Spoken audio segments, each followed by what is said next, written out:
বিচার সংস্কার ছাড়া নির্বাচনের পরিকল্পনাকারীরাই ষড়যন্ত্রে লিপ্ত, অভিযোগ এনসিপির।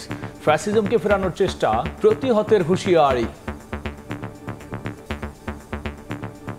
যারা বিচার সংস্কার ছাড়া নির্বাচনের পরিকল্পনা করে তারাই নির্বাচনকে পিছিয়ে দেওয়ার ষড়যন্ত্রে লিপ্ত। আবার একটা সাজানো একটা পরিকল্পিত ছক আমরা দেখতে পাচ্ছি। নির্বাচন চাই, সংস্কার লাগবে না, সংস্কার চাই, নির্বাচন লাগবে না, এটা হইতে দেওয়া যাবে না। আমাদের সবগুলাই লাগবে। ফেব্রুয়ারিতে নির্বাচনের সুনির্দিষ্ট দিনক্ষণ ঘোষণার দাবি বিএনপি নেতাদের। সংস্কারের নামে জনগণকে বিভ্রান্ত না করার আহ্বান। যত দ্রুত সম্ভব ফেব্রুয়ারি মাসে প্রথমে হোক মাঝে হোক একটি দিন ঘোষণা করতে হবে, স্বৈরতন্ত্র যেন বাংলাদেশে ফিরে আসতে না পারে।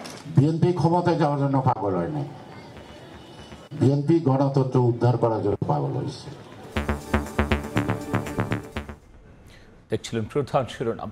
রাতের সময় সঙ্গে আছি আমি গোলাম রাব্বি এবং আমি আফরোজা মৌটুসী। এবার অন্যান্য শীর্ষ সংবাদ।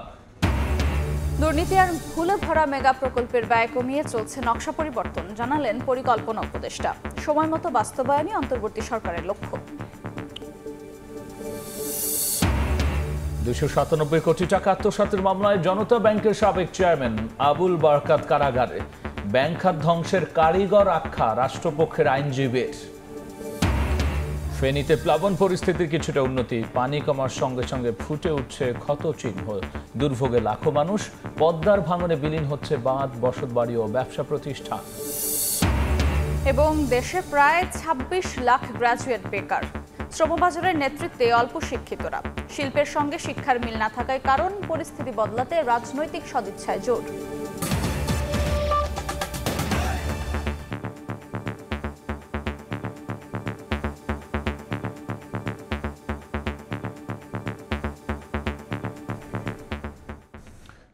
বিচার সংস্কার ছাড়া নির্বাচনের পরিকল্পনাকারীরাই ষড়যন্ত্র লিপ্ত বলে অভিযোগ করেছেন এনসিপি নেতারা।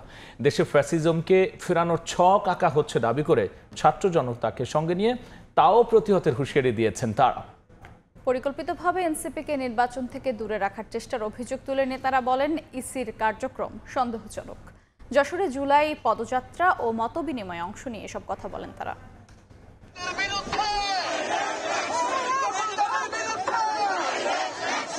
দেশ গড়ার প্রত্যয়ে পথে প্রান্তরে ছুটে বেড়াচ্ছেন এনসিপির শীর্ষ নেতারা। 11তম দিনে যশোর ও খুলনায় হয় জুলাই পদযাত্রা। শুক্রবার সন্ধ্যায় বৃষ্টি উপেক্ষা করে খুলনা নগরীর শিববাড়ি মোড় থেকে শুরু হয় পদযাত্রা। তেঁতুলতলা ঘুরে আবারও একই স্থানে শেষ হয় দিনের কর্মসূচি। এ সময় স্লোগানে স্লোগানে মুখর হয়ে ওঠে পুরো এলাকা। জুমার নামাজ শেষে যশোর রেল রোড এলাকা থেকে জুলাই পদযাত্রা শুরু হয়ে শহরের 0 পয়েন্ট মোড়ে শেষ হয়। সেখানে সংক্ষিপ্ত সমাবেশে এনসিপি নেতারা বলেন, মানবতা বিরোধী অপরাধের দায়ে অভিযুক্ত শেখ হাসিনাকে ফেরত দিতে হবে ভারতকে। দিল্লির দাদাগিরি আর মেনে নেবে না এ দেশের মানুষ। বাংলাদেশের মানুষের উপর সরাসরি গণহত্যা চালিয়ে শেখ হাসিনা ভারতে আশ্রয় নিয়েছে। আমরা ভারত সরকারের কাছে বিনীতভাবে আহ্বান জানাবো, বাংলাদেশের গণহত্যাকারী, মানবতা বিরোধী অপরাধী, হাজারো খুনের খুনি শেখ হাসিনাকে বাংলাদেশের বিচার বিভাগের কাছে সোপর্দ করতে হবে। বিচার সংস্কার ছাড়া নির্বাচনের পরিকল্পনাকারীরাই ভোট পেছানোর ষড়যন্ত্রে লিপ্ত, এমন অভিযোগ করে এনসিপির আহ্বায়ক নাহিদ ইসলাম বলেন, ইসিকে অবশ্যই নিরপেক্ষ ভূমিকা পালন করতে হবে। যারা বিচার সংস্কার ছাড়া নির্বাচনের পরিকল্পনা করে তারাই নির্বাচনকে পিছিয়ে দেওয়ার ষড়যন্ত্রে লিপ্ত। ফলে নির্বাচন ভোটাধিকারের পক্ষে সত্যিকার অর্থে লড়াই করে যাচ্ছে গণঅভ্যুত্থানের নেতৃত্ব, জাতীয় নাগরিক পার্টির নেতৃত্ব। এর আগে হোটেল অরিয়নে জুলাই আন্দোলনের আহত ও শহীদ পরিবারের সঙ্গে মতবিনিময় করে এনসিপি। এ সময় এনসিপির দক্ষিণাঞ্চলের মুখ্য সংগঠক হাসনাত আব্দুল্লাহ বলেন, দেশে ফ্যাসিজমকে ফেরানোর ছক আঁকা হচ্ছে। এনসিপিকে নির্বাচন থেকে দূরে রাখতে পরিকল্পিত চেষ্টা করা হচ্ছে বলেও অভিযোগ করেন তিনি। বিচার এবং সংস্কার ঠেকানোর মধ্য দিয়ে, জুলাই ঘোষণাপত্র ঠেকানোর মধ্য দিয়ে তারা নির্বাচন পিছিয়ে দেওয়ার চেষ্টা করতেছে। আমাদেরকে পরিকল্পিতভাবে নির্বাচন থেকে আলাদা করা হইতেছে, পরিকল্পিতভাবে ট্যাগ দেওয়া হইতেছে না আমরা নির্বাচন বিরোধী। আমরা কিন্তু নির্বাচন বিরোধী না, আমাদের সবগুলাই লাগবে। কেউ বলতেছে আমার এটা চাই, ওইটা চাই না, ওইটা চাই, সেটা চাই না, আমার সবগুলা চাই। এ সময় দ্রুত জুলাই সনদ ঘোষণা ও নির্বাচনের আগে বিচার ও সংস্কার নিশ্চিত করার দাবি জানান এনসিপি নেতারা। তাদের সাথে যুক্ত ছিল, অবশ্যই তাদের বিচার আমাদের নিশ্চিত করতে হবে। খাদিজা স্বপ্না, সময় সংবাদ। সীমাবদ্ধতা থাকবে। ফেব্রুয়ারিতে জাতীয় নির্বাচনের সুনির্দিষ্ট তারিখ ঘোষণার দাবি বিএনপির। নেতারা বলছেন, ভোটের দিনক্ষণ ঠিক হলেই দেশে চলমান সংকটের সমাধান সম্ভব। তারা এও বলছেন, ক্ষমতায় যেতে নয়, গণতন্ত্র পুনরুদ্ধারে দ্রুত নির্বাচন চায় বিএনপি। জনগণ তাদের ভোটাধিকার ফিরে পেলে দেশের স্থিতিশীলতা ফিরবে বলেও মত তাদের।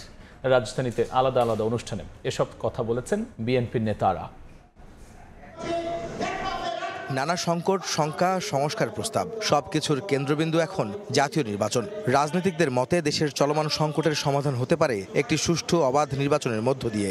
সেই নির্বাচন কবে হবে তা নিয়ে মতপার্থক্য আর যুক্তিতর্কে সরগরম রাজনৈতিক অঙ্গন। তথ্য প্রযুক্তিগত যাতে কোনো চিত্র। শুক্রবার দুপুরে জাতীয় প্রেস ক্লাবে এক আলোচনায় যোগ দিয়ে বিএনপির ভাইস চেয়ারম্যান শামসুজ্জামান দুদু বলেন, আওয়ামী লীগ নিজেই নিজেদেরকে হত্যা করেছে। আগামী ফেব্রুয়ারির নির্দিষ্ট একটি তারিখে নির্বাচনের ঘোষণা দিলে দেশের সব সমস্যা কেটে যাবে বলেও দাবি করেন তিনি। সরকারকে অনুরোধ করব, যত দ্রুত সম্ভব ফেব্রুয়ারি মাসে প্রথমে হোক মাঝে হোক একটি দিন ঘোষণা করতে হবে, একটি তারিখ ঘোষণা করতে হবে। তাহলে এখন যে অস্থিরতা এবং সংকট, আমার মনে হয় অনেক অংশে সেটা কমে যাবে। এদিন নয়াপল্টনে দলের কেন্দ্রীয় কার্যালয়ে এক দোয়া মোনাজাত অনুষ্ঠানে যোগ দিয়ে বিএনপির সিনিয়র যুগ্ম মহাসচিব রুহুল কবির রিজভী বলেন, সংস্কার নিয়ে বিভ্রান্ত না করে দ্রুত নির্বাচন দিতে হবে। আগে সংস্কার ইত্যাদি ইত্যাদি কথা বলে এটা তো বিভ্রান্তি দিচ্ছে, এইভাবে জনগণকে বিভ্রান্ত করার চেষ্টা করছে। এটা না করে জনগণের ক্ষমতা জনগণকে ফেরত দেন। এদিকে কেন্দ্রীয় শহীদ মিনারে গণ অভ্যুত্থানের শোক ও বিজয়ের বর্ষপূর্তি উপলক্ষে জাসাস আয়োজিত অনুষ্ঠানে বিএনপির স্থায়ী কমিটির সদস্য গয়েশ্বরচন্দ্র রায় বলেন, ক্ষমতায় যেতে নয়, নির্বাচনের মাধ্যমে দেশে দ্রুত গণতন্ত্র উত্তরণ চায় বিএনপি। আর যারা যারা বিএনপি ক্ষমতায় যাওয়াটাকে পছন্দ করতেছেন না, তাদেরকে বলবো আপনারা একটা ঐক্যজোট করেন, করে 300 আসনে 300 প্রার্থী দেন। বিএনপি এককভাবে 300 আসনে প্রার্থী দেবে, লড়াইটাও হয়ে যাক। বিএনপি ক্ষমতায় যাওয়ার জন্য পাগল হয় নাই, বিএনপি গণতন্ত্র উদ্ধার করার জন্য পাগল হয়েছে। সমাজে নতুন করে বৈষম্য সৃষ্টি হয় এমন কোনো কাজ করা থেকে বিরত থাকতে জুলাই গণঅভ্যুত্থানের অংশীজনদের প্রতি আহ্বান জানান তিনি। তারা এমন কাজ করেন না যে আপনারা নিজেরাই বৈষম্য সৃষ্টি করছেন। আহমেদ সালেহিন, সময় সংবাদ, ঢাকা। রাজনৈতিক দলগুলো একমত হলে 5 আগস্ট জুলাই ঘোষণাপত্র দেওয়ার চিন্তা করছে সরকার। সন্ধ্যায় কুমিল্লায় মতবিনিময় সভায় একথা জানান স্থানীয় সরকার উপদেষ্টা আসিফ মাহমুদ সজীব ভুইয়া। জুলাই ঘোষণাপত্র নিয়ে কাজ চলছে। ইতিমধ্যে আপনারা জানেন যে ইতিপূর্বে রাজনৈতিক দলগুলো থেকে প্রস্তাবনা নেওয়া হয়েছিল এবং ওনারা ওনাদের বিভিন্ন ওনাদের মতো করে ঘোষণাপত্রের কপি সরকারকে দিয়েছে এবং এখন আবার কার্যক্রম চলমান আছে। সরকারের পক্ষ থেকে চেষ্টা হচ্ছে যে আগামী 5 আগস্ট যদি ঘোষণাপত্রটা দেওয়া যায়, তবে সেক্ষেত্রে অবশ্যই রাজনৈতিক ঐক্যমত্যে আসা প্রয়োজন। আপনারা জানেন যেহেতু সবার ঐক্যমতের ভিত্তিতে আমরা একটা ঘোষণাপত্র দিতে চাচ্ছি। এবার অন্য প্রসঙ্গ, আওয়ামী লীগ সরকারের নেওয়া প্রায় সব মেগা প্রকল্পই দুর্নীতি আর ভুলে ভরা বলে মন্তব্য করেছেন পরিকল্পনা উপদেষ্টা ওয়াহিদ উদ্দিন মাহমুদ। সময় সংবাদের সঙ্গে আলাপচারিতা জানিয়েছেন, নতুন করে এই প্রকল্পগুলোর অর্থনৈতিক পুনর্মূল্যায়ন, নকশা পরিবর্তন, নতুন ঠিকাদার নিয়োগ সহ নানা জটিলতায় বেশ কিছু প্রকল্পে ধীরগতি তৈরি হয়েছে। তবে প্রতিটি প্রকল্পই সময় মতো বাস্তবায়ন করতে কাজ করছে সরকার।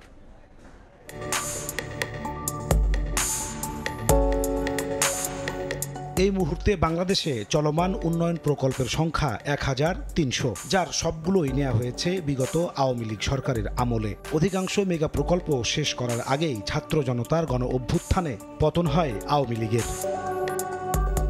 2024-এর 8 আগস্ট ডক্টর ইউনূসের নেতৃত্বে অন্তর্বর্তী সরকার দায়িত্ব গ্রহণের পর প্রায় 1 বছরে খুব বেশি এগোয়নি এসব অসমাপ্ত প্রকল্পের কাজ। এমন বাস্তবতায় পরিকল্পনা উপদেষ্টা বলছেন, আওয়ামী আমলে নেয়া সব প্রকল্পই দুর্নীতি আর ভুলে ভরা। চলতি প্রকল্পগুলোতে ইতিমধ্যে আমরা যতদূর পারি এগুলোকে যুক্তিসঙ্গত করেছি, নকশা পরিবর্তন করেছে অনেক জায়গায়, ঠিকাদার অনেকে দুর্নীতি করেছে, অনেকে পালিয়ে গেছে, নতুন ঠিকাদার নিয়োগ দিতে হচ্ছে। প্রকল্প বাস্তবায়নের গতিও একটু কমে গেছে, যে কারণে ডিবির বাস্তবায়নের গতি কমে গেছে। আর্থিকভাবে ব্যাপক ক্ষতি এড়াতে হাজার কোটি টাকার মেগা প্রকল্পগুলো দ্রুত বাস্তবায়ন করতে চায় সরকার জানিয়ে উপদেষ্টা বলেন, এরই মধ্যে কিছু প্রকল্পের জটিলতা কাটিয়ে পুরো দমে শুরু হয়েছে কাজ এবং তা সঠিক সময়ে সম্পন্ন হবে বলেও প্রত্যাশা তার। যেই প্রকল্পগুলো আমরা জানি যে আর ফেরা যাবে না, ভালো হোক খারাপ হোক, সেই প্রকল্পগুলো আমরা বরং যত দ্রুত সম্ভব এটা শেষ করার চেষ্টা করব। রূপপুর পারমাণবিক বিদ্যুৎ কেন্দ্র, পায়রা গভীর সমুদ্র বন্দর, শাহজালাল আন্তর্জাতিক বিমানবন্দরের থার্ড টার্মিনালের কাজ পুনর্মূল্যায়ন শেষ হয়েছে এরই মধ্যে।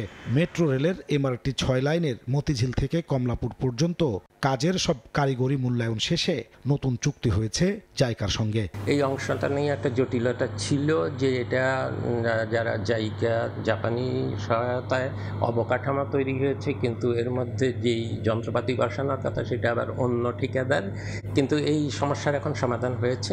মেগা প্রকল্পগুলোকে দুর্নীতিমুক্ত, সঠিক সমীক্ষা ও দ্রুত বাস্তবায়ন করতে পরিকল্পনা মন্ত্রণালয়ের বিশেষায়িত বিভাগ IMED-কে আরও শক্তিশালী করা হচ্ছে। দেওয়া হচ্ছে প্রকল্প পরিদর্শন ও কোনো অসঙ্গতি পেলে ব্যবস্থা নেওয়ার ক্ষমতা। নাজমুস্তালেহি, সময় সংবাদ, ঢাকা। দুদকের মামলায় গ্রেফতার জনতা ব্যাংকের সাবেক চেয়ারম্যান অধ্যাপক আবুল বারাকাতকে কারাগারে পাঠানোর আদেশ দিয়েছেন আদালত। রাষ্ট্রপক্ষের আইনজীবীরা 3 দিনের রিমান্ড আবেদন করলে সংশ্লিষ্ট কোর্টে পরে শুনানির কথা জানান আদালত। রাষ্ট্রপক্ষের আইনজীবীরা বলেন, ব্যাংক খাত ধ্বংসের অন্যতম কারিগর আবুল বারাকাত। 297 কোটি টাকা আত্মসাতের এই মামলায় সাবেক গভর্নর আতিউর রহমান সহ 23 জনকে আসামি করা হয়। 297 কোটি টাকা অর্থ আত্মসাতের মামলায় শুক্রবার দুপুরে আদালতে আনা হয় জনতা ব্যাংকের সাবেক চেয়ারম্যান অধ্যাপক আবুল বারকাতকে। বিগত সরকারের সময় 2009 থেকে 2014 সাল পর্যন্ত ব্যাংকের চেয়ারম্যান থাকাকালে ঋণ প্রদানে অনিয়ম সহ নানা অভিযোগ ওঠে তার বিরুদ্ধে। ঋণের নামে জনতা ব্যাংক থেকে অ্যাননটেক্স 297 কোটি টাকার বেশি আত্মসাতের অভিযোগে আবুল বারকাত, সাবেক গভর্নর আতিউর রহমান সহ সংশ্লিষ্ট 23 জনকে আসামি করে চলতি বছরের ফেব্রুয়ারিতে মামলা করে দুদক। এই মামলায় ঢাকার চিফ মেট্রোপলিটন ম্যাজিস্ট্রেট আদালতে হাজির করে 3 দিনের রিমান্ড আবেদন করে দুদক। দাবি করা হয়, ব্যাংক খাত ধ্বংসের অন্যতম কারিগর আবুল বারকাত। তবে রিমান্ডের বিষয়ে পরে শুনানি হবে উল্লেখ করে তাকে কারাগারে পাঠানোর আদেশ দেন আদালত। যাদের মাধ্যমে হাজার হাজার কোটি টাকা বাংলাদেশ থেকে পাচার করা হয়েছে, তার অন্যতম একজন সিফাহ সালার ছিলেন সেই আবুল বারাকাত। সম্পদ রক্ষা করবেন রাষ্ট্রের, সেটা তিনি না করে তিনি যেটা করেছেন সেই ব্যাংককে তিনি ডুবিয়েছেন। এন্টি কারাপশনের যে মামলাটা বিজ্ঞ সিএমএম আদালতের, তার শোনার কোনো এখতিয়ার নাই। শুধুমাত্র তিনি তাকে সৌনারেশ দেখিয়ে তাকে কারাগারে CW মূলে কারাগারে প্রেরণ করেছেন। আসামি পক্ষের আইনজীবীর দাবি, রাজনৈতিক উদ্দেশ্যে তাকে গ্রেফতার করা হয়েছে। 2022 সালে ইতিমধ্যে উনি দুদক থেকে তদন্ত করে ওনাকে অব্যাহতি দেওয়া হয়েছে। সেম গল্প, সেম FIR, সবকিছু সেম দিয়ে আবার নতুন করে মামলা করা হয়েছে। বৃহস্পতিবার দিবাগত রাতে রাজধানীর ধানমন্ডি থেকে আবুল বারকাতকে গ্রেফতার করে ডিবি পুলিশ। তাসলিম তৌহিদ, সময় সংবাদ, ঢাকা। জুলাইয়ের আজকের দিন থেকেই সারা দেশে শিক্ষার্থীদের ওপর চড়াও হয় পুলিশ। চলতে থাকে টিয়ার শেল আর লাঠিচার্জ। শিক্ষার্থীরা লিমিট ক্রস করে যাচ্ছেন এমন হুমকি দেওয়া হয় তৎকালীন সরকারের তরফ থেকেও। রক্তচক্ষু উপেক্ষা করেই অবরোধ কর্মসূচি পালন করা হয়। কেমন ছিল 2024-এর 11 জুলাই, জানাবেন মাইমুনা হায়দার চৌধুরী।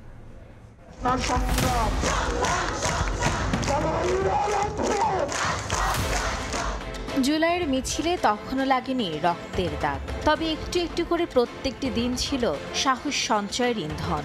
ফলে জুলাই যত পরিণত হয়েছে, মিছিলে ততই বেড়েছে এক প্রজন্মের যুথবদ্ধ হবার গল্প। 11 জুলাই 2024 বেলা 3টায় শাহবাগ অবরোধের কথা থাকলেও দুপুরের পর থেকে অবস্থান নেয় পুলিশ। জানানো হয়, শাহবাগে দেয়া ব্যারিকেড অতিক্রম করলে অ্যাকশনে যাবেন তারা। শাহবাগে আনা হয় জলকামান, সাজোয়া যান। বিকেল 4:30টায় পুলিশের বাধা অতিক্রম করে এগিয়ে যায় শিক্ষার্থীরা। এদিকে পুলিশের ব্যারিকেড ভেঙে মিছিল নিয়ে টাইগার পাস এলাকায় অবস্থান নেয় চট্টগ্রাম বিশ্ববিদ্যালয়ের শিক্ষার্থীরা। এ সময় অনেক শিক্ষার্থী পুলিশের হামলার শিকার হন। কুমিল্লা বিশ্ববিদ্যালয়ের শিক্ষার্থীদের উপরও চড়াও হয় পুলিশ, ছোড়া হয় ফাঁকা গুলি, টিয়ারশেল নিক্ষেপ ও লাঠিচার্জে আহত হয় কমপক্ষে 24 শিক্ষার্থী। আন্দোলনরত শিক্ষার্থীরা বলেন, কোটা পদ্ধতি সংস্কারে সংসদে আইন প্রণয়ন না করা পর্যন্ত আন্দোলন চালিয়ে যাবেন তারা। আমাদেরকে বাধ্য করার চেষ্টা করলো বিভিন্ন এজেন্সি দিয়ে যেন আমরা আন্দোলন থেকে সরে যাই, তারা যা বলে তাই যেন মেনে নেই। তখন আমাদের ধীরে ধীরে এই বাধাগুলো, যৌক্তিক একটা দাবিতে এই বাধাগুলো আমাদের আন্দোলনটাকে আরো ত্বরান্বিত করে। সরকারের তরফ থেকে দেয়া হয় হুঁশিয়ারি বার্তা। কোটা বিরোধী আন্দোলনকারীরা সর্বোচ্চ আদালতের বিরুদ্ধে শক্তি প্রদর্শন করছেন বলে অভিযোগ করেন ওবায়দুল কাদের। আর তৎকালীন স্বরাষ্ট্রমন্ত্রী বলেন, শিক্ষার্থীরা লিমিট ক্রস করে যাচ্ছেন। 11 জুলাই দিনভর উত্তপ্ত রাজপথকে সাক্ষী রেখে রাতে ঘোষণা করা হয় নতুন কর্মসূচি। পুলিশি হামলার প্রতিবাদে 12 জুলাই শুক্রবার সারা দেশে বিক্ষোভ মিছিল ও সমাবেশের ডাক দেয় বৈষম্য বিরোধী ছাত্র আন্দোলন। মাইমুনা হায়দার চৌধুরী, সময় সংবাদ, ঢাকা। 2024 সালের জুলাই রাজপথে শুরু হয় এক অভূতপূর্ব ছাত্র জনতার আন্দোলন। সেই উত্তাল সময়ের অন্যতম হটস্পট ছিল যাত্রাবাড়ি। মাদ্রাসা শিক্ষার্থীদের প্রতিরোধ বিজয়কে করে সহজ। বিনিময়ে প্রাণ দিতে হয়েছে অসংখ্য শিক্ষার্থীকে, আহত হয়েছেন অগন্তি। মাদ্রাসা শিক্ষার্থীদের সেই গল্প জানাচ্ছেন সহকর্মী শফিক মুন্সি। মহাসড়ক থেকে পুলিশ হঠাৎ করে নামাজরত মুসল্লিদের উপর তারা অতর্কিত আক্রমণ, টিয়ার শেল এবং সাউন্ড গ্রেনেড তারা নিক্ষেপ শুরু করলো। 24 জুলাইয়ে যাত্রাবাড়ি এলাকার নিরস্ত্র মানুষের ওপর পুলিশি হামলার বর্ণনা দিচ্ছিলেন অভ্যুত্থানে নেতৃত্ব দেয়া আলেম সমাজের এই প্রতিনিধি।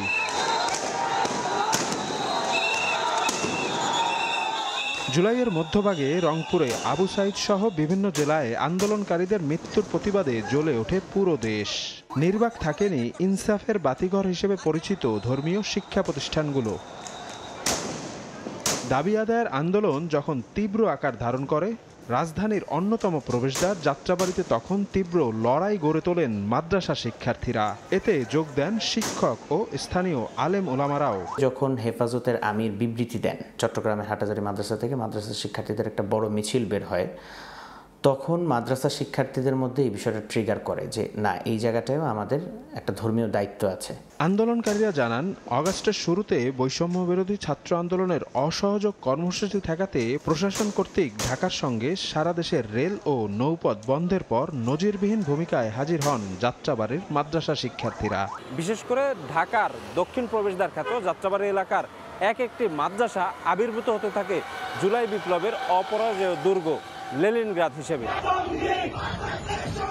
অভ্যুত্থানের আগের কয়েকদিন যৌথ বাহিনীর তৎপরতার পরও নানা কৌশলে যাত্রাবাড়ি এলাকা দখলে রাখেন মাদ্রাসা শিক্ষার্থীরা। ছাত্ররা দলে দলে বিভক্ত হয়ে সমন্বয় করে, নিজেদের মধ্যে সমন্বয় করে, কখনো পুলিশ প্রশাসনকে তাদের সরাসরি মুখোমুখি হয়েছে, কখনো তাদেরকে অন্য কাজে ব্যস্ত রেখেছে। তরুণ আলেম প্রজন্ম নামে একটি সংগঠনের দাবি, কোটা সংস্কার আন্দোলন থেকে অভ্যুত্থান পর্যন্ত 77 জন মাদ্রাসা শিক্ষার্থী প্রাণ হারান। যখন দেখবেন জুলাই একটা গণচরিত্র ধারণ করলো, তখন তারা নিজেদের মধ্যে যে প্রতিবাদকে ধারণ করেন, ওই প্রতিবাদের প্রতিধ্বনি ওখানে শুনতে পেলেন। জুলাই শহীদদের আকাঙ্ক্ষার বৈষম্যহীন দেশ গড়তে সবাইকে একসাথে কাজ করার আহ্বান অভ্যুত্থানের শরিক আলেম সমাজের। শফিক মুন্সি, সময় সংবাদ, ঢাকা। পুরান ঢাকার মিটফোর্ড হাসপাতালের সামনে ভাঙাড়ি ব্যবসায়ী সোহাগকে নৃশংসভাবে হত্যার পর উল্লাসের ঘটনায় এ পর্যন্ত 4 জনকে গ্রেফতার করেছে আইন শৃঙ্খলা বাহিনী। এর মধ্যে মূল অভিযুক্ত মাহিন 5 দিন ও রবিনকে 2 দিনের রিমান্ড মঞ্জুর করেছেন আদালত। এদিকে যুবদলের কেন্দ্রীয় কমিটির সহ জলবায়ু বিষয়ক সম্পাদক রজ্জব আলী ও ঢাকা মহানগর দক্ষিণ যুবদলের যুগ্ম আহ্বায়ক সারা করিম লাকিকে আজীবনের জন্য বহিষ্কার করা হয়েছে। আইনশৃঙ্খলা বাহিনীকে শৈথিল্য দেখিয়ে ব্যবস্থা নেয়ার আহ্বান জানিয়েছেন যুবদল সভাপতি। বুধবারের এই নৃশংস হত্যাকাণ্ড অনেক মানুষের সামনে ঘটলেও সোহাগকে বাঁচাতে এগিয়ে আসেনি কেউ। গণ অভ্যুত্থান পরবর্তী নতুন বাংলাদেশে এমন নৃশংসতায় হতবিহ্বল মানুষ। নিহতের পরিবার বলছে, ভাঙারি ব্যবসার শেয়ার চেয়েছিল হত্যাকারীরা, রাজি না হওয়ার কারণেই সোহাগকে খুন করা হয়। এমন কিছু তারা প্রস্তাব জানায় আমার মামাকে, তার যে প্রতিষ্ঠান সেটাও তাদের নামে দিতে হবে, যদি না দেয় তাহলে আমার মামাকে মেরে ফেলবে। এটাই হচ্ছে আমার মামার মূল মৃত্যুর কারণ। এই যে কাজটা হয়েছে পুরো পরিকল্পিতভাবে হয়েছে এবং তারা দলে 50 জন ছিল। আমার মামা অনেক কষ্ট পাইয়া মারা গেছে। আমার 2টা ভাই একটা ভাই একটা বোন এতিম হয়েছে। ওনারা চাইছে যে আমার বাবার কষ্টের টাকা দিয়ে এই গোড়ার দোকানটা যেতে ওনাদের নামে করে দেয় এবং এই বিনিময়ে 2 লাখ টাকা চাঁদা চাইছে প্রত্যেক মাসে। আমরা আমার বাবার হত্যার বিচার চাই। ভাই হত্যার বিচার চেয়ে রাজধানীর কোতোয়ালি থানায় 19 জনকে আসামি করে মামলা করেছেন বোন মঞ্জু আরা বেগম। পুলিশ বলছে, ভাঙারি ব্যবসার নিয়ন্ত্রণ নিয়ে বিরোধের জেরেই হত্যাকাণ্ড। এলাকায় ভাঙারির ব্যবসা নিয়ন্ত্রণ নিয়ে আর কি ওদের ভিতরে গ্যাঞ্জামটা তৈরি হয়েছে। 2 জনকে অ্যারেস্ট করা হয়েছে, মঈন এবং তারেক নামে 2 জনকে। তারেকের কাছ থেকে একটা অস্ত্র উদ্ধার করছে, অবশ্য সেনাবাহিনীর সহযোগিতায়। তাদেরকে রিমান্ড নেওয়া হয়েছে, একজনের 5 দিনের, একজনের 2 দিনের। এখন পর্যন্ত পলাতক আসামিদের গ্রেফতার করার চেষ্টা করা হচ্ছে। মিটফোর্ড রোডে ভাঙারি পট্টিতে ব্যবসা করতেন নিহত সোহাগ। তিনি একসময় যুবদলের রাজনীতির সঙ্গে যুক্ত ছিলেন। হত্যার প্রধান অভিযুক্ত মাহমুদুল হাসান মাহিনও যুবদলের নেতা পরিচয় দিয়ে থাকেন। আতাউর কাউসার, সময় সংবাদ, ঢাকা। বৃষ্টি থামায় কিছুটা উন্নতি হয়েছে ফেনীর প্লাবন পরিস্থিতির। পানি কমার সঙ্গে সঙ্গে ফুটে উঠছে ক্ষতচিহ্ন, তবে এখনও পানিতে নিমজ্জিত বিভিন্ন উপজেলার 80 গ্রাম। দুর্ভোগে লাখো মানুষ। স্থানীয়রা বলছেন, টেকসই বাঁধ নির্মাণ না করায় কোনো কাজে আসছে না সংস্কার।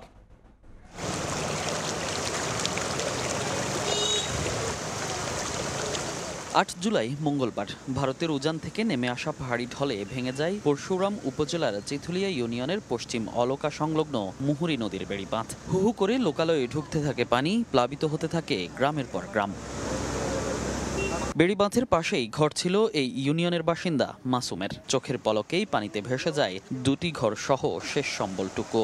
অসহায় চোখে দাঁড়িয়ে দেখা ছাড়া উপায় ছিল না তার। সব হারিয়ে নিঃস্ব মাসুমের পরিবার এখন আশ্রিত অন্য কোথাও। 15টা বছর আমরা একবারে জর্জীর্ণ হয়ে গেছি, আমরা একবারে নিঃশেষ হয়ে গেছি। তবে এবারই প্রথম নয়, বিগত 10 বছর ধরেই একই চিত্র দেখে আসছেন এই এলাকার বাসিন্দারা। টানা আজকে 10 বছর এই প্রত্যেকটা স্পট, এই যে দেখেন প্রত্যেকটা স্পট শুধু ভাঙন আর ভাঙন। 2টা ঘরে আসিল থাকার জায়গা, শেষটুকু এটা হঠাৎ করে সবগুলা নদীর বাড়িবাঁধ ভাঙে চূর্ণ বিচূর্ণ হয়ে গেছে। স্থানীয়রা বলছেন, মুহুরী নদীর উপর নির্মিত পুরাতন সেতুগুলোর কারণে ঠিকভাবে সরতে পারে না পানি, আর সে প্রভাব পড়ে লোকালয়ে। তাই স্থায়ী বেড়িবাঁধের পাশাপাশি সেতু সংস্কারের দাবি তাদের। আমাদের ত্রাণের প্রয়োজন না, আমরা স্থায়ী বেড়িবাঁধ চাই। এই বাঁধটা যদি হয় আমাদের এই অঞ্চলের এই এলাকার মানুষের সবাই ভালো হবে। গত কয়েকদিনের তুলনায় ফেনীতে বন্যা পরিস্থিতির কিছুটা উন্নতি হলেও এখনও পানিবন্দী প্রায় 1.5 লাখ বাসিন্দা। গত কয়েকদিনের তুলনায় ফেনীতে বন্যা পরিস্থিতি কিছুটা উন্নতি হলেও এখনও পানিবন্দী প্রায় 1.5 লাখ বাসিন্দা। স্থানীয়রা বলছেন, এই সমস্যার যেহেতু ভবিষ্যতে আবার পড়তে না হয়, তার জন্য প্রয়োজন টেকসই স্থায়ী বাঁধ নির্মাণ। ফেনীর ছাগলনাইয়া থেকে মনির হুসাইন, সময় সংবাদ। শরৎপুরের আগ্রাসী রূপে পদ্মা। ইতোমধ্যে নদীগর্ভে চলে গেছে পদ্মা সেতুর পূর্ব পাশের কনস্ট্রাকশন ইয়ার্ড বাঁধের 480 মিটার অংশ। ভাঙন হুমকিতে জাজিরার মাঝিরঘাট এলাকার বাসিন্দারা। পানি উন্নয়ন বোর্ড জিও ব্যাগ ফেললেও এরই মধ্যে 20টি পরিবার সব হারিয়েছে। জাজিরা ঘুরে বিস্তারিত জানাচ্ছেন শফিকুজ্জামান রুবেল, ক্যামেরায় ছিলেন নুরুল আলম নয়ন। পদ্মা সেতু ঘিরে নদীরক্ষা বাঁধ পদ্মার আগ্রাসন থেকে কিছুটা হলেও নিস্তার দেবে এমন বিশ্বাস ছিল শরীয়তপুরের জাজিরার মাঝিরঘাট এলাকার বাসিন্দাদের। তবে গেল কয়েকদিনে নদীর তাণ্ডবে সে আস্থা হারিয়ে গেছে এ অঞ্চলের মানুষের। ঝুঁকিতে পড়েছে পদ্মা সেতুর পূর্ব পাশের বিস্তীর্ণ জনপদ। কারণ সেতু ঘিরে 2 কিলোমিটার এলাকা জুড়ে কনস্ট্রাকশন ইয়ার্ড বাঁধের প্রায় 500 মিটার এখন অরক্ষিত। ইতিমধ্যেই নদীতে বিলীন হয়েছে 20টি বসত বাড়ি, 15টি দোকান। ভাঙন আতঙ্কে শতাধিক পরিবার বাড়িঘর সরিয়ে নিচ্ছেন অন্যত্র। কষ্ট মষ্ট করে একটু জায়গা কিনে একটু বাড়ি করছি, বাড়ি করে একটু ঘর দুয়ার যাইও কুড়াইছি। গতকাল একটু রইলাম, এরপরে সেদিন কালা রাত আসরুক্তের পর দিয়া দেখি কি এম বাঙ্গা বাংতাছে। আমাকে গিরা কাপড়ে গেছে, টেনশন আমার থাকার কাদানে আমরা শেষ। এই বাড়ি যদি নদী বিলীন হয়ে যায়, এখানে যায় যে একটা রাইখা একটা ফিরে গরুটা, এই সামর্থ্য আর আমার নাই। আমার সর্বশেষ নিঃস্ব হয়ে গেছে। সরকারের কাছে আমাকে এটাই দাবি রইল যে আমাকে এই বেরি ভান্ডারের হ্যান্ডাটা একটু মজবুত করে দেয়, আমরা জানি টুরি বসত করে থাকতে পারি। পানি উন্নয়ন বোর্ড বলছে পদ্মা সেতু নির্মাণের পর মাওয়া ও মাঝির ঘাটের মধ্যবর্তী স্থানের চর আরো প্রশস্ত হতে থাকে। এতে এক পাশ শুরু হয়ে পানির চাপ বাড়ে মাঝির ঘাট চ্যানেলে। তাদের দাবি, প্রবল স্রোতের সেই চাপ নিতে না পেরেই ভাঙন এত ভয়াবহ রূপ নিয়েছে। এখান থেকে মাঝির ঘাট বাজার পর্যন্ত 500 মিটার অংশে যে ভাঙনটা, এর ম্যাক্সিমামটাই আমরা কভার করতে পেরেছি এবং আমাদের এই ভাঙনের যে তীব্রতা বর্তমানে আছে, যেখানে আমরা কাজ করছি সেখানে ভাঙন মোটামুটি রোধ করতে পেরেছি আমরা, এবং এই ডাম্পিংটা আমরা চলমান রাখবো এবং আশা করছি যে বর্ষার শেষ পর্যন্ত আমরা মোটামুটি এটা কাভার দিতে পারবো। নদী ভাঙন রোধে কার্যকর উদ্যোগ না নিলে শুধু জনপদই নয়, হুমকির মুখে পড়বে পদ্মা সেতুর কাঠামো, এমন আশঙ্কা স্থানীয়দের। পদ্মার আগ্রাসনে কংক্রিটের বেড়িবাঁধেই যেখানে মুহূর্তে ভেঙে গেছে, সেখানে পানি উন্নয়ন বোর্ডের এই জিওব্যাগ কতটা প্রতিরোধ গড়ে তুলতে পারবে তা নিয়েও শঙ্কা স্থানীয়দের। তবে তাদের এই প্রচেষ্টায় আশার আলো দেখছেন এখন ঝুঁকিতে থাকা বাসিন্দারা। শফিকুজ্জামান রুবেল, সময় সংবাদ, মাঝির ঘাট, শরীয়তপুর। বিমান বাংলাদেশ এয়ারলাইন্সের ঢাকা কাঠমান্ডু ফ্লাইটে কোনো বোমা পাওয়া যায়নি বলে নিশ্চিত করেছে শাহজালাল আন্তর্জাতিক বিমান কর্তৃপক্ষ। শুক্রবার বিকেল 4:45 BG373 ফ্লাইটটি ঢাকা থেকে ছেড়ে যাওয়ার কথা ছিল। ফ্লাইট যখন ট্যাক্সিতে, তখন 4:26 অজ্ঞাতনামা ফোন কল থেকে বোমা থাকার তথ্য আসে। আর এর পরপরই বিমান বাহিনীর টাস্কফোর্স ও এফসেক দ্রুত বিমানের চারপাশে নিরাপত্তা বলয় গড়ে তোলে। বিমান বাহিনীর বোমা নিষ্ক্রিয়কারী দল ও এপিবিএনের ডগ স্কোয়াড ঘটনাস্থলে আসে। যোগ দেয় র্যাবের বোমা নিষ্ক্রিয়কারী দলও। পরে উড়োজাহাজের ভেতরে এবং যাত্রীদের লাগেজ পরীক্ষা করা হয়। কোথাও সন্দেহজনক কিছু পায়নি তল্লাশি দল। উড়োজাহাজটি 142 যাত্রী ও 7 জন ক্রু নিয়ে ট্যাক্সি করছিল। বিমানবন্দরের সকল বিমান উড্ডয়ন এবং অবতরণ এখন স্বাভাবিক রয়েছে। চট্টগ্রামে কর্ণফুলী ইপিজেডে আগুনে পুড়ল একটি কারখানা। দুপুরে হঠাৎ জুতার ফোম তৈরির কারখানায় আগুনের সূত্রপাত হয়। খবর পেয়ে একে একে যোগ দেয় ফায়ার সার্ভিসের 15টি ইউনিট। পরে 2 ঘন্টার চেষ্টায় আগুন নিয়ন্ত্রণে আসে। ততক্ষণে কারখানার বিপুল পরিমাণ মালামাল পুড়ে ছাই হয়ে যায়। কারখানায় দাউ দাউ করে জ্বলছে আগুন। কালো ধোঁয়ার কুণ্ডলিতে ছেয়ে যায় চারপাশ। অর্ডারের চাপ বেশি থাকায় ছুটির দিন শুক্রবারও চট্টগ্রামের কর্ণফুলী ইপিজেডে খোলা ছিল জান্ট অ্যাক্সেসরিজ লিমিটেড নামে একটি জুতায় ব্যবহৃত ফোম তৈরির কারখানা। কর্তৃপক্ষ জানায় দুপুর 2:45টার দিকে কারখানার নিচতলার একটি অংশে আগুন লাগে। কেমিক্যাল থাকায় দ্রুত ছড়িয়ে পড়ে আগুন। খবর পাইনি বা আমরা দেখিও নাই। প্রচুর কালো ধোঁয়া ছিল, আগুনের তীব্রতা অনেক বেশি ছিল, তো আগুনের তীব্রতা থেকে ধোঁয়া বেশি ছিল। প্রোডাকশন ফ্লো থেকে লাগছে, কিভাবে লাগছে এটাও আমার ইনভেস্টিগেশনের ব্যাপার আছে। বাংলাদেশের যত এক্সপোর্ট ওরিয়েন্টেড শু যায় তার 80% শুয়ের ফোমের র মেটেরিয়াল আমার এখান থেকে যায়। এক্সপোর্টের খুব চাপ, সেজন্য আমাদের চালু ছিল। হিউজ পরিমাণে কেমিক্যাল ছিল, ফোম ছিল। আমাদের রিসানলের শিপমেন্ট, অনেক বড় বড় শিপমেন্ট চলতেছে, সব শিপমেন্ট সব কিছু শেষ। খবর পেয়ে আগুন নিয়ন্ত্রণে কাজ শুরু করে ফায়ার সার্ভিসের 7টি ইউনিট। যোগ দেয় নৌবাহিনীও। 15টি ইউনিটের প্রায় 2 ঘন্টার চেষ্টায় নিয়ন্ত্রণে আসে আগুন। তবে এরই মধ্যে পুড়ে যায় কারখানায় থাকা যন্ত্রপাতি ও উৎপাদিত পণ্য। আমাদের আগুন নিভাতে তেমন একটা ব্যাকৃত হয় নাই। এখানে বিমান বাহিনী, নৌবাহিনীর টিমও চলে আসছে। আমাদের 7 ইউনিট আমরা কাজ করে আছি। কোনো আহত বা এরকম কিছু পাইনি। আমরা পরবর্তীতে তদন্ত সাপেক্ষে সাবসিকুয়েন্টলি আপনার সামনে দেব। আগুনের ঘটনায় বিপুল ক্ষয়ক্ষতি হয়েছে বলে দাবি কারখানা কর্তৃপক্ষের। তবে হতাহতের কোনো খবর পাওয়া যায়নি। সময় সংবাদ, চট্টগ্রাম। রাজধানীর সূত্রাপুরে বিস্ফোরণে একই পরিবারের 5 জন দগ্ধ হয়েছেন। তাদের জাতীয় বার্ন ও প্লাস্টিক সার্জারি ইনস্টিটিউটে ভর্তি করা হয়েছে। চিকিৎসক জানিয়েছেন সবার অবস্থা আশঙ্কাজনক। রাজধানীর সূত্রাপুরের কাগজিটোলার 5তলা এই বাড়িটির নিচতলায় পরিবার নিয়ে ভাড়া থাকতেন ভ্যানচালক রিপন। শুক্রবার মধ্যরাতে বিকট শব্দ শুনে প্রতিবেশীরা ঘরের ভেতর প্রচণ্ড আগুন এবং ধোঁয়া দেখতে পান। দরজা ভেঙে উদ্ধার করেন রিপন, তার স্ত্রী চাঁদনি, ছেলে তামিম, রোকন ও 1.5 বছরের মেয়ে আয়েশাকে। পরে তাদের ভর্তি করা হয় জাতীয় বার্ন ও প্লাস্টিক সার্জারি ইনস্টিটিউটে। ভিতরে ধোঁয়া ভরা, যখন গেট ভাঙ্গা বের করছে না দেখে বের করে নিয়ে কাপড়গুলো জ্বলতে আছে। কয়ের থেকে হইতে পারে, আগুন লাগতে পারে, যেহেতু গ্যাস বেরোতে পারেনি, হাত এর থেকে হয়ে গেছে। আগুন লাগার এর থেকে গ্লাসগুলো ফাটছে, এই জন্য একটা শব্দ হতে পারে। আহতদের সবারই শ্বাসনালী পুড়ে গেছে বলে জানান চিকিৎসক। আগুনের সবচেয়ে বেশি পুড়েছে শিশু আয়েশার 63%, বাকিদের শরীরও 42 থেকে 60% দগ্ধ। শ্বাসনালীর জখমটা গুরুতর হয়, প্রত্যেকেরই লাইফ রিস্ক আছে এই মুহূর্তে। হাই ডিপেন্ডেন্সি ইউনিট আমাদের অত্র হাসপাতালে যে ব্যবস্থা আছে সেখানে তারা চিকিৎসারত আছেন। প্রত্যক্ষদর্শীদের বরাত দিয়ে পুলিশ জানায় বাসার কয়েল থেকে আগুনের সূত্রপাত। আমরা ঘটনাস্থলে যাওয়ার পরে আমরা দেখি যে ওখানে গ্যাসের কোনো সিলিন্ডার নাই, গ্যাসের লাইন নাই এবং বৈদ্যুতিকের কারণে যে লাগবে সেরকম কোনো সিমটম নাই ওখানে। স্থানীয়রা ধারণা করতেছে যে মশার কয়েল বা সিগারেটের আগুনে তাদের আগুন লাগতে পারে। ভুক্তভোগীদের সঙ্গে কথা বলার পরই ঘটনার বিস্তারিত জানা যাবে বলছে পুলিশ। কিছু নাই আপাতত। আদনান তুর্য, সময় সংবাদ, ঢাকা। কিশোরগঞ্জে ব্রহ্মপুত্র নদে ঘুরতে গিয়ে নৌকাডুবিতে প্রাণ গেছে এক কলেজ ছাত্রীর। এখনও নিখোঁজ রয়েছে তার ছোট বোন। তাকে উদ্ধারে অভিযান চালাচ্ছে ফায়ার সার্ভিস। পাকুন্দিয়া উপজেলার দক্ষিণ চরটেকি এলাকায় এই দুর্ঘটনা ঘটে।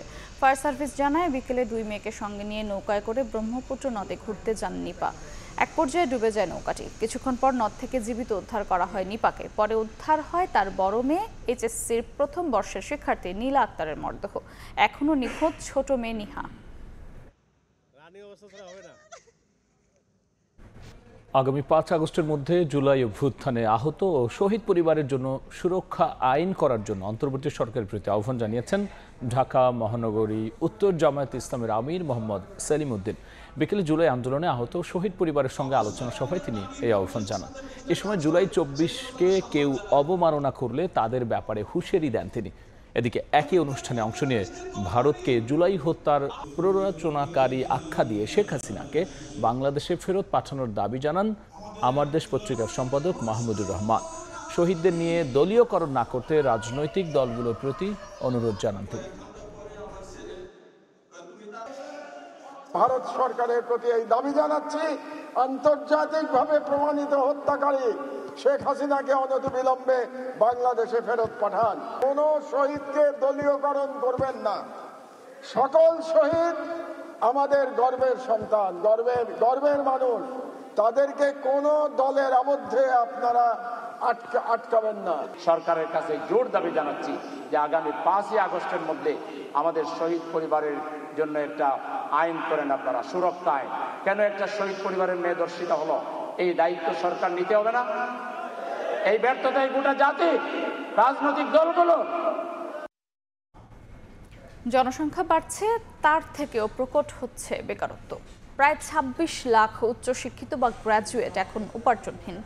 দেশের শ্রমবাজার ও আর্থিক খাত অনেকটা টিকিয়ে রেখেছেন মাধ্যমিকের গণ্ডি পেরোনো যুবকরা।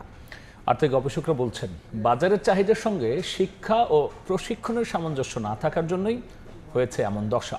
পরিস্থিতি বদলাতে রাজনৈতিক সদিচ্ছা, দূরদর্শী পরিকল্পনায় জোর দিচ্ছেন শিক্ষাবিদ। সেলিয়া সুলতানার রিপোর্ট। মানিক মিয়ার ছোট্ট সংসারের ভবিষ্যৎ যেন করাইল বস্তির বাইরে পা বাড়ায় না। ছেলেটিকে শিক্ষিত করতে পারলে তবেই হয়তো সম্ভব ছিল। মানিক মিয়ার অভিজ্ঞতায় এই বস্তিতে প্রাইমারি স্কুলের গণ্ডি পেরোনারাও যোগ্যতা অনুযায়ী কাজ পাননি। সক্ষমতা কাজে না লাগানোর এই পরিস্থিতি পুঁথিবিদ্যার সহজ ভাষায় শ্রমশক্তির অপচয়। একদিন দিন মজুরি কাজ করলাম, করে 2 দিন বয়ে যাবে। বাজারের সাথে তাল রেখে শ্রমশক্তি তৈরি না হওয়ায় বড় শ্রমশক্তির ঘাটতি থেকে গেছে শ্রমবাজারে। আবার উপার্জনহীন উচ্চশিক্ষিতের সংখ্যা 1.5 দশকে বেড়ে হচ্ছে দ্বিগুণ। শিল্পবাজারের উচ্চ পর্যায়ে এখনও বিদেশি নির্ভর। সব বাজি রেখে অভিবাসী হচ্ছেন অদক্ষ শ্রমিক। বিআইডিএসের গবেষণা বলছে আর্থিক ও সামাজিক খাতে এখন নেতৃত্ব দিচ্ছে মাধ্যমিক গণ্ডি পেরোনো যুবকরা। আমাদের ইন্ডাস্ট্রির স্ট্রাকচারটা যেমন, সেই স্ট্রাকচারের সাথে সামঞ্জস্যপূর্ণ লেবার ফোর্স আমরা তৈরি করতে পারিনি। সেটা আমার মিসম্যাচ, যেটা আমার একটা বড় মিসম্যাচ, স্কিলের একটা বড় অভাব আছে। কিন্তু আসলেই আমাদের সোসাইটিতে কতটুকু কী ধরনের স্কিল দরকার সেটা তো একজনের বসে জিনিসটা বুঝতে হবে। 24 জুলাইয়ের ছাত্র আন্দোলনের শুরু ছিল বৈষম্য নিরোধের দাবিতে। সমাজ গঠনের অংশীদারিত্ব হবে সাম্য ও ন্যায্যতা প্রতিষ্ঠা ও সমবন্টনের। শিক্ষাবিদরা মনে করেন বেকারত্ব দূরে শিক্ষা, স্বাস্থ্য, প্রশিক্ষণ ছাড়াও রাজনৈতিক সদিচ্ছার প্রয়োজন। এখানে তো অভিজ্ঞতা থেকে কেউ শেখে না, যেগুলো ভুল প্রমাণিত হয়েছে আমাদের। ভবিষ্যতে যাতে সেই ভুল রিপিটেড না হয়, আমরা সেই দিকে লক্ষ্য রেখে কাজ করব এবং সেইভাবে কাজ করলেই তো আসলে এই কি হয়, সমস্যার সমাধান হয়। জনমিতিক লভ্যাংশ বা ডেমোগ্রাফিক ডিভিডেন্ড হলো একটি দেশের নির্ভরশীল মানুষের তুলনায় কর্মক্ষম মানুষের সংখ্যা বেশি হবে, যার উপর নির্ভর করে চীন, মালয়েশিয়া এবং দক্ষিণ কোরিয়ার মতো দেশগুলো জনসম্পদকে কাজে লাগিয়ে আজকের এই অবস্থায় পৌঁছেছে। বাংলাদেশও কিন্তু এই জনমৈত্রিক লভ্যাংশ পেতে পারে 2040 সাল পর্যন্ত। এজন্য অবশ্য বাংলাদেশকে শিক্ষা, স্বাস্থ্য এবং প্রশিক্ষণ খাতে যেমন ব্যয় বাড়াতে হবে, ঠিক একইভাবে কর্মসংস্থান সৃষ্টি এবং দক্ষ জনবলও সৃষ্টি করতে হবে। সেলিয়া সুলতানা, সময় সংবাদ, ঢাকা। কাঁচামরিচের ঝালে জ্বলছে রাজধানীর কাঁচা বাজার। 2 দিনে কেজিতে বেড়েছে 150 থেকে 250 টাকা, বিক্রি হচ্ছে 280 থেকে 380 টাকায়। হঠাৎ এই দাম বৃদ্ধির কারণ হিসেবে সরবরাহ সংকটকে দায়ী করছেন বিক্রেতারা। চড়া সবজির বাজারও সপ্তাহ ব্যবধানে কেজিতে 30 টাকা পর্যন্ত বেড়েছে বেগুন, শসা, করলার দাম। তবে বৃদ্ধির পর স্থিতিশীল রয়েছে চালের বাজার। হঠাৎ করে 100-150 টাকা বেশি কেজিতে 380 টাকা কেজি বিক্রি করতেছে। ক্রয় ক্ষমতার একেবারে বাইরে সীমানায় চলে গেছে। কারসাজি করেও দাম বাড়াতে পারে, আবার আবহাওয়াজনিত কারণেও হয়তো কিছুটা হয়তো ট্রান্সপোর্টের সমস্যার কারণে হতে পারে। আবারও লঙ্কা কাণ্ড রাজধানীর কাঁচা মরিচের বাজারে। 2 দিনেই কেজিতে 150 থেকে 250 টাকা বেড়ে কারওয়ান বাজারে প্রতি কেজির দাম ঠেকেছে প্রায় 400-তে। 2 দিন আগে বিক্রি হয়েছে 120 টাকা, কালকে বিক্রি হয়েছে 200 টাকা, আজকে হয়েছে 380 টাকা। যারা 2 কেজি নেয় 250 গ্রাম নিতেছে আজকের বাজারে। গত সপ্তাহে ছিল 100 টাকা, 120 টাকা, এই সপ্তাহে একটু বাড়ছে। দাম বৃদ্ধির কারণ হিসেবে কয়েকদিনের বৃষ্টিতে সরবরাহ সংকটকে দায়ী করছেন বিক্রেতারা। তাদের যুক্তি মানছেন ক্রেতারাও। তবে অসাধু ব্যবসায়ীরা যেন ভোক্তাকে জিম্মি করে ফায়দা লুটতে না পারে, সেজন্য সরকারি নজরদারি চান তারা। এবার বৃষ্টি হয়েছে, গাছ মরে গেছে, আমদানি কম, কাঁচামালের কোনো সিন্ডিকেট চলে না, পচনশীল। আজকে যেটা আমি কিনি আজকে না বেচতে হবে, কাল ফেরত দেওয়া লাগবে। বৃষ্টির দুহাত দিতেছে, সরবরাহ তো কম না, সরবরাহ তো ঠিকই আছে, মানে এই দেখবে কে। শুধু কাঁচামরিচ নয়, সপ্তাহ ব্যবধানে রাজধানীর বাজারে কেজিতে 10 থেকে 30 টাকা বেড়েছে বেগুন, করলা, পটল, শসা সহ বেশিরভাগ সবজির দাম। এখানেও রয়েছে সরবরাহ সংকটের যুক্তি। দাম এখন আকাশ ছোঁয়ার উপরে, বলা যায় না, কিনতে গেলে তো প্রচুর মুশকিল হচ্ছে। করলা উস্তা কেজিতে 20 থেকে 10 টাকা বাড়ছে, সব সবজির দাম বাড়তি 10 টাকা 20 টাকা। তবে মাসখানেকের বেশি সময় ধরে বেড়ে চলা চালের বাজার রয়েছে স্থিতিশীল। কারওয়ান বাজারে মোটা চালের কেজি পড়ছে 62 থেকে 63 টাকা, আর সরু চাল বিক্রি হচ্ছে 81 থেকে 82 টাকা কেজি দরে। গত সপ্তাহ থেকে এই সপ্তাহ পর্যন্ত এখন আগের যে দাম ছিল ওই দামই এখন স্থগিত আছে, নতুন করে দাম বাড়েও নি আর কমেও নি। মুরগির বাজারেও নেই দামের ওঠানামা। প্রতি কেজি ব্রয়লার বিক্রি হচ্ছে 155 থেকে 160 টাকায়, সোনালীর দাম পড়ছে 280 থেকে 290 টাকা, আর দেশি মুরগি বিক্রি হচ্ছে 580 টাকায়। সাদিক হাসান ইমন, সময় সংবাদ, ঢাকা। এবার দেশের বাইরের খবর। মার্কিন প্রেসিডেন্ট ডোনাল্ড ট্রাম্পের জন্মসূত্রে নাগরিকত্ব বাতিলের আদেশ আবারও আদালত আটকে গেল। নিউ হ্যাম্পশায়ারের আদালত ক্লাস অ্যাকশন বা প্রতিনিধিত্বমূলক মামলার আওতায় আদেশটি কার্যকর হওয়া থেকে সাময়িক স্থগিত রাখার নির্দেশ দিয়েছে। জন্মসূত্রের নাগরিকত্ব প্রত্যাহার সংক্রান্ত ট্রাম্পের নির্বাহী আদেশকে কেন্দ্র করে নতুন করে আইনি লড়াই শুরু হয়েছে যুক্তরাষ্ট্রে। নিউ হ্যাম্পশায়ারের একটি আদালত আদেশটি কার্যকর হওয়া থেকে সাময়িক স্থগিত রাখার নির্দেশ দিয়েছেন। একই সঙ্গে ক্লাস অ্যাকশন বা প্রতিনিধিত্বমূলক মামলা হিসেবে গ্রহণ করেছেন বিচারক। মামলাটি করেছে অভিবাসী অধিকার সংগঠন American civil liberties union ACLU, যারা অভিবাসী অভিভাবক ও যুক্তরাষ্ট্রে জন্ম নেওয়া শিশুদের পক্ষে লড়ছে। সুপ্রিম কোর্টের সর্বশেষ রায়ের পরও ক্লাস অ্যাকশন মামলার ব্যতিক্রমী বিধান ব্যবহার করে এই বাধাও অতিক্রম করা হয়েছে। এই নির্দেশের কারণে 27 জুলাই থেকে আদেশ কার্যকর হওয়ার যে সময়সীমা নির্ধারিত ছিল তা আপাতত স্থগিত হয়েছে। যদিও ট্রাম্প প্রশাসন রায়ের বৈধতা নিয়ে প্রশ্ন তুলেছে, আদালত সরকারকে আপিলের জন্য 7 দিন সময় দিয়েছে। এর আগে দেশের একাধিক আদালতও এই আদেশের বিরুদ্ধে স্থগিতাদেশ দিয়েছিল, তবে এবার তা আরও বিস্তৃত ও আইনি কাঠামোয় রক্ষিত। ইয়াসিন মোহাম্মদ জিসান, সময় সংবাদ। অন্যায়ভাবে আটক রাখার অভিযোগে ডোনাল্ড ট্রাম্পের বিরুদ্ধে $2 কোটি ক্ষতিপূরণ চেয়ে মামলা করেছেন মার্কিন অধিকার কর্মী মাহমুদ খলিল। তিনি অভিযোগ করেছেন ট্রাম্প প্রশাসন তার বিরুদ্ধে বিদ্বেষপূর্ণভাবে মামলা করে বেআইনিভাবে আটকে রেখেছিলেন। খলিল জানান, ক্ষতিপূরণ পেলে তা ট্রাম্প প্রশাসনের দমনপীড়নের শিকার অধিকার কর্মীদের সহায়তায় ব্যয় করবেন তিনি আরও জানান, মার্কিন সরকার ক্ষমা প্রার্থনা করলে বিষয়টিকে তিনি স্বাগত জানাবেন। এর আগে গেল 8 মার্চ ইমিগ্রেশন এজেন্টরা মাহমুদ খলিলকে গ্রেফতার করেন। যুক্তরাষ্ট্রের টেক্সাসে ভয়াবহ বন্যায় মৃতের সংখ্যা বেড়ে দাঁড়িয়েছে 121 জন। এই ঘটনায় এখনও নিখোঁজ আছেন অন্তত 173 জন। তাদের উদ্ধারে চলছে অভিযান। বন্যার পর ঝড় আঘাত হানায় উদ্ধার কার্যক্রম আরও কঠিন হয়ে পড়েছে। এমন পরিস্থিতিতে প্রেসিডেন্ট ডোনাল্ড ট্রাম্প টেক্সাসের গভর্নরের অনুরোধে একটি ফেডারেল দুর্যোগ ঘোষণায় স্বাক্ষর করেছেন। অন্যদিকে টানা ভারী বৃষ্টিতে তলিয়ে গেছে পাকিস্তানের লাহোর। এখন পর্যন্ত অন্তত 5 জনের মৃত্যুর খবর পাওয়া গেছে। অন্যদিকে চীনের দক্ষিণ ও উত্তর পশ্চিমাঞ্চলে বন্যা পরিস্থিতির আরও অবনতি হয়েছে। সিচুয়ান প্রদেশের বহু বাসিন্দাকে নিরাপদে সরিয়ে নেওয়া হয়েছে। ভারতের বিভিন্ন রাজ্যে আকস্মিক বন্যায় তলিয়ে গেছে ঘর বাড়ি। এই ছিল রাতের সময়। সঙ্গে থাকুন সময়।